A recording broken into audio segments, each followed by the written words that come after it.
ാണ് ഈ തരത്തിലുള്ള ഒരു വൻ ജനാവലി എല്ലാ സ്ഥലങ്ങളിലും എത്തുന്നതിനിടയാകുന്നത്.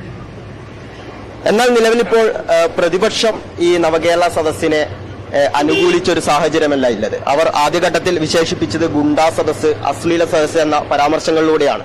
അപ്പോൾ അതിനെ എങ്ങനെയാണ് കാണുന്നത്? ഇതൊരു നിർഭാഗ്യകരമായ കാര്യമാണ്. ഞങ്ങള് സർക്കാർ ഈ പരിപാടി ഒരു ഭേദചിന്തയുമില്ലാതെ നടത്തണമെന്ന് കണ്ടതാണ്. കാരണം നാടിന്റെ പൊതുവായ പ്രശ്നമാണ് ഇതിൽ ഉന്നയിക്കുന്നത്. നമ്മുടെ നാടിന്റെ വികസനം തടയാൻ ശ്രമിക്കുന്ന കേന്ദ്ര ഗവൺമെന്റിനെ ഇതിലൂടെ തുറന്നു കാട്ടുന്നുണ്ട്. അതില് കേരളത്തെ സ്നേഹിക്കുന്ന എല്ലാവരും അണിനിരക്കുമെന്നാണ് ഞങ്ങൾ പ്രതീക്ഷിച്ചിരുന്നത്.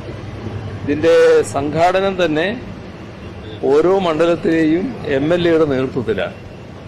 നവകേരള സദസ്സിൽ ഓരോ മണ്ഡലത്തിലും അധ്യക്ഷത വഹിക്കുന്നത് MLA ആണ്. അങ്ങനെ വന്നാൽ കേരളത്തിലെ 41 മണ്ഡലങ്ങളിൽ UDF MLA-മാരാണ് സംഘാടന ചുമതലയും ഈ സദസ്സിൽ അധ്യക്ഷതയും വഹിക്കേണ്ടത്.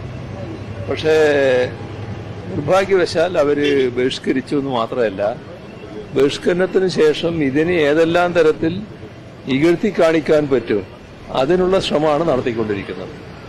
അത് ഒരു തരത്തിലും നാടിന്റെ പുരോഗതിക്ക് സഹായകമായ നിലപാടല്ല. അതേസമയം നിലവിലിപ്പോൾ കോൺഗ്രസിന്റെ ഭാഗമായി ഉണ്ടായിരുന്ന പല നേതാക്കൾ, ഒപ്പം തന്നെ ലീഗിന്റെ ഭാഗമായി ഉണ്ടായിരുന്ന നേതാക്കളൊക്കെ തന്നെ ഈ പ്രഭാത സദസ്സിലടക്കം പങ്കെടുത്തിട്ടുണ്ട്. അതിന് കാരണം ഈ ശരിയല്ലാത്തൊരു തീരുമാനമെടുത്താൽ ആ തീരുമാനത്തോടൊപ്പം നിൽക്കാൻ ചിന്താശേഷിയുള്ള ആളുകൾക്ക് കഴിയില്ല. അതാണ് കോൺഗ്രസിന്റെ പല നേതാക്കളും ഈ നവകേരള സദസ്സിന്റെ ഭാഗമായുള്ള പരിപാടികളിൽ പങ്കെടുത്ത് വ്യക്തമാക്കിയിട്ടുള്ളത്. അത് എല്ലാ സ്ഥലത്തും കാണാൻ നമുക്ക് കഴിയും. നവകേരള സദസ്സിന്റെ ഭാഗമായി വലിയ തോതിലാണ് വിവിധ അഭിപ്രായക്കാർ പങ്കെടുക്കുന്നത്.